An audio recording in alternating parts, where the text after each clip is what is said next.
suis né, c'est sûr, je suis venu au monde pas tout seul. Il y a quelqu'un qui m'a donné la vie. Et puis, il était deux. Mais là, j'ai pas connu ces gens-là, mais c'est sûr, quand on m'a eu, on m'a dompé dans un parking. Puis là, on m'a ramassé. Là, on était me ramasser à la crèche. Puis la crèche Saint-Paul, à l'âge de 2 ans, là, on m'a foutu à Baie-Saint-Paul. Là, j'étais là de 2 ans à 22 ans. Être libéré de cette situation-là, il a fallu que je me bats. J'avais 21 ans, à peu près. J'avais commencé là. Là, je disais à matin, moi, je travaille plus. Là, j'étais écœuré, manger de la boîte, et puis... T'es bien logé, par exemple, mais t'es trop mal nourri, puis maltraité. Des tortures, j'ai dit, un coup de bâton, un coup de fouette. Moi, j'en avais assez. J'ai dit, je préfère mourir ou je vais faire quelque chose. Ben oui, je ne vais plus travailler. Là, j'ai dit au gardien, moi, je ne travaille plus. Ah ouais? Puis là, il y avait la religieuse quand c'est envenu, là. Ils ont dit, ben, de ce temps-là, je m'appelais Luc-André Bartel. Ils ont dit, M. Bartel, ben, il passe son temps à blasphémer, puis c'était pas vrai. Puis là, la sœur, elle l'a cru. Elle a préféré croire le gardien comme croire. Ils ont dit, à ce cas-là, 5 mois de cellule, tant qu'il n'y aura pas l'idée de travailler. Elle a dit 5 mois. Elle n'a pas dit 5 mois, mais elle a dit, ah oui, il est là en cellule. Puis là, c'était le gardien qui avait la charge de nous voir, puis de travailler un matin. Non, ben je les ai taffés de même depuis 5 mois. Attachés à des chaînes, pas de matelas. C'était une torture horrible. Et puis quand j'ai enduré. Quand je suis sorti de là, qu'ils m'ont dit que il n'y a plus rien à faire avec toi, on t'envoie à l'osé, là. Ben là, j'étais content. J'ai dit, au moins, m'en sortir de ce maudit trou-là. J'ai dit à moi-même, j'ai souffert, mais au moins, j'ai gagné. Après l'institution Monseigneur Gay, 4 ans. Après ça, j'ai travaillé 2 mois, à peu près 1 mois et demi au grand chantier. Après ça, je suis revenu à Québec, là, j'étais marin de trottoir, je veux dire, je naviguais à bord des dragues. Puis là, ben, la première automne, quand j'ai quitté l'institution Monseigneur Gay, là, que je restais à Québec, et puis il y avait un feu sur la rue Saint-Paul.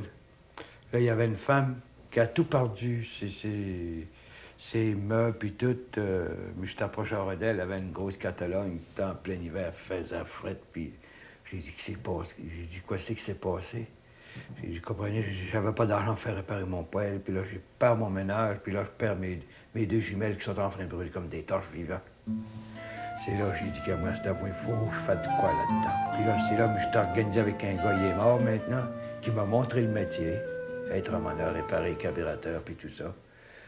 Et écoute, je lui ai appris, puis tout ça, là, puis j'ai dit à cette compagnie, ça soit n'importe quoi, à cette, je vous envoie tout promener. Moi, je vis de l'aide sociale, puis je travaille gratis, pour pouvoir mieux m'engager pour dénoncer les injustices qui se fait à l'égard des petits. Les gens qui peuvent même pas se défendre, quand on voit le coût du logement, avec des prix exorbitants et tout de suite, je pense qu'on n'a pas le droit de se mettre des visières puis dire, ben, il n'y a pas de pauvres au Québec.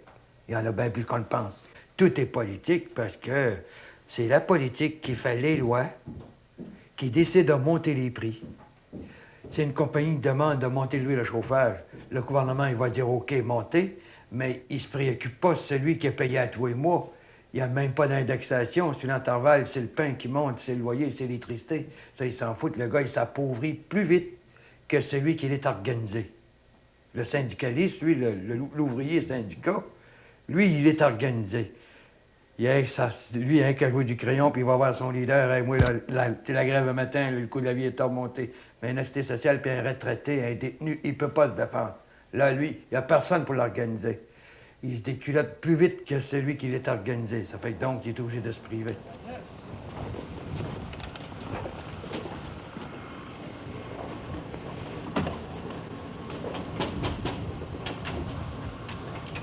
Bonjour le monde! Comment ça va le matin? Si moi, j'arrive dans une maison, je fais juste réparer le pot. Salut, madame, à la prochaine. Bien, ça, c'est du patchage. Ça veut dire, je la tiens où ce qu'elle est, puis je suis d'accord parce que c'est rentable pour moi, ça. On n'a pas le droit de parler de même. Il y en a qui le pensent de même, pas moi. Moi, j'essaye, il fait comprendre. Faut que tu t'en sortes toi-même aussi. Je vais te montrer comment le nettoyer. Le prochain coup, tu le feras. Et puis après, tu ben souvent, quand qu'il le fasse, il m'appelle, puis moi, j'y vais pour l'encourager, faire l'inspection. Pour travers ça, on parle de la politique. Ça m'a pris 15 ans avant de commencer à voir clair, puis là, les gens commencent à s'en sortir. Ben, c'est dur encore, mais tu sais, il faut contester, il faut faire des marches, il faut dénoncer, il faut pas lâcher. C'est ça, quelqu'un engagé. Quelqu'un qui se dit engagé, puis qu'il parle d'argent après, il ne l'est pas engagé. C'est un hypocrite. Moi, je peux dire bien des choses, mais il n'y a pas question d'argent après. Tout ce que c'est que je le fais dans un but pour sensibiliser les gens, la famille, que peu importe, la femme ou le gars, que peu importe, parce que je peux dire, oui, en face de lui, c'est un être humain, puis il est tous intelligent, puis il est capable de se prendre en main. On en a vu la preuve.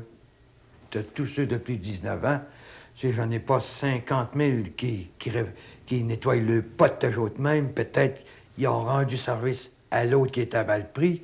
Déjà là, c'est une victoire. C'est sûr, ça n'arrête pas tous les problèmes, mais quand je suis avec eux, là, puis qu'eux autres, qu'on jase la politique, puis tiens bien, mais je les trouve drôlement intelligents. Le système capitaliste, c'est sans nommer personne, il est bien dur pour le petit. Il est bien dur.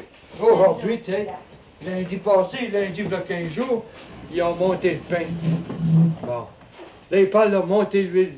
Le lait, il est remonté. Le lait est remonté. Ben, les gens, est-ce qu'ils ont été indexés? Pas en tout. Ben là, voyons. Pas en tout. Là, à cette heure, ben, pour que les enfants aient le droit de vivre, puis tout qui est humain, c'est pareil comme la pollution. L'argent est gaspillé, est jeté. C'est pareil comme le nucléaire. C'est une vraie bombe atomique, ça. Bon. Ils bâtissent des usines nucléaires quand on a une énergie douce au Québec, puis qui pourrait donner ces argents-là, aider les familles. Pas comme la mère seule, ben, les enfants. Que le chef de famille, c'est une femme seule. Elle ne peut pas sacrifier ses enfants-là, tu ne peux pas aller travailler. Ça, c'est stupide. Ben, donc, chromé, c'est le même qui pense, eux autres. T'sais. Vous payez une gardienne si on va aller travailler. Oui, mais une gardienne. Notre paye qu'on va avoir, on va la séparer avec la gardienne. C'est aussi bien de rester chez nous. Vous êtes payé la gardienne? Ils sont rares, le monde va garder les enfants pour le fun. Ben, il n'y en a pas. À ce temps qu'on a des groupes qui s'organisent, comme les ODDF, les comités citoyens. Ouais. Après ça, ben là, on vient de mettre, il n'y a pas longtemps, des coopératives d'alimentation, des coopératives populaires, les maisons coopératives. Puis là, on a dans le quartier une coopérative alimentation. On fait ça pour aider les petits. Il n'y a pas un crime à ça. Les compagnies, ils ne veulent pas ça. Ils nous aiment pas. Moi, comment j'ai eu des téléphones de menaces de mort? Je continue. Au moins, si je pète, ben, je ne serai pas crevé pour une crise cardiaque parce que j'aurais crevé parce que j'ai dérangé bien du monde. Ils n'ont pas fini à être dérangés.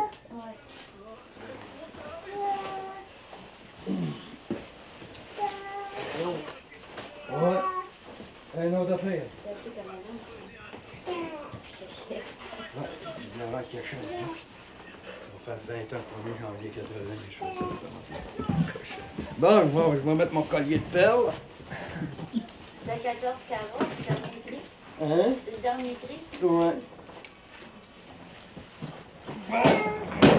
Tu m'ouvres la porte aussi? Ouais, je peux. Bon, on vous souhaite de bonne chaleur, bonne fête. Ouais, OK, comme ça, ouais, puis ouais. s'il y a quelque chose, on vous le dira. On téléphonera. Tu bon, on vient pour lui? Ouais. Pour l'annexe. Elle chauffe pas. T'as pas de chauffeur? Non. Quel bout tu restes, hein? Puis ici, tu le coin, là. 499. À la porte brune. Ouais.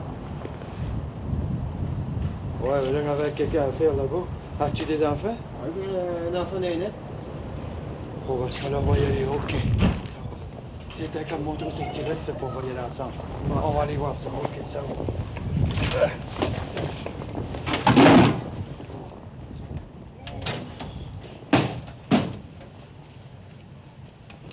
fait longtemps que t'as pas de chauffage là-bas? Depuis vendredi qu'elle fait de chaud de même. Depuis vendredi.